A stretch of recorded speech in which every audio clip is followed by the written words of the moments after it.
regarding the Ombudsman. The independence of the Ombudsman may be put to question before this body. The House of Representatives Committee on Justice summons the Ombudsman before the members of Congress and the public to present the statement of assets, liabilities, and net worth of the Vice President. While the Ombudsman has an ongoing investigation before its office, the Ombudsman is mandated to have the primary duty to conduct investigations over the misconduct of public officers. Madam Chair, point of order. There's a point of order, Honorable Marcoleta. Just would like to Honorable clarify. Bishop Abante. I would like to clarify, to ask Congressman Marcoleta. Sinabi niya kanina, hindi kasama yung SALN sa original complaint. Yes, he mentioned that. Oh, I'd like to clarify. Paano niya nasabi yun? Kasama eh. Ito, babasahin ko. Vice President Sara Duterte committed culpable violation of the Constitution and betrayed the public trust in amassing unexplained wealth and failing to disclose all her properties and interests in properties in her SALN. Nagalagay po sa complaint eh. Anong sinasabi niya na hindi kasama sa original complaint? I'd like to find out from him. Honorable Kaya ang hirap Marcoleta. noon, Chair, salita siya ng salita dito. Kinakailangan maging sure tayo na hindi nabanggit. And if I may add, for the guidance of the honorable members and in response to the manifestation of the Honorable Marcoleta, I will be reading the specific paragraph where matters concerning SALN was mentioned in the complaint.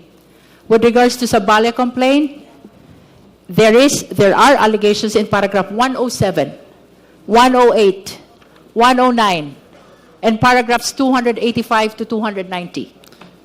And for Cabrera complaint, may we refer the Honorable Marcoleta as well to paragraph 20.3, paragraph 76, paragraph 77, paragraph 232, paragraph 233, 234, 235, 236, 237, 238, 239, 240, 241, 242, and even from paragraphs 244 to 246.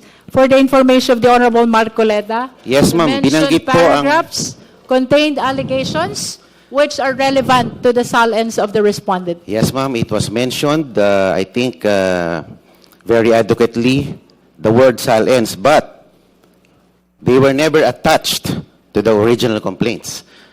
Parang this complaint is just merely requesting the committee to produce evidence. Ibig sabihin, wala pang ebidensya, nakikiusap sa committee na ito para mag-produce ng ebidensya na hindi nakakabit sa original complaints. Yun lang po ang sinasabi ko, ma'am. In other words, you admit that there were a lot of times that SALNs were mentioned in the impeachment complaint. However, They were never not attached. attached in the Opo. impeachment Wala pa complaint. pong ebidensyang nakalakip doon po sa complaint. At ngayon pa lang po natin binubuksan dahil ito po ay kumbaga request ng complainant. Please understand as well that the compulsory process that was granted to the Justice Committee is for the purpose of testing the sufficiency of the allegations in the complaint, whether the same constitute probable cause, which is Yeah. the mandate of this proceeding. Correct. So, with all due respect, Honorable Marcoleta, it is our humble position that all the actions of this committee, including the issuance of subpoena of all these questioned SALNs by Your Honor, is in accordance with the rules of impeachment, the Constitution, and even with the decisions of the Honorable Supreme Court.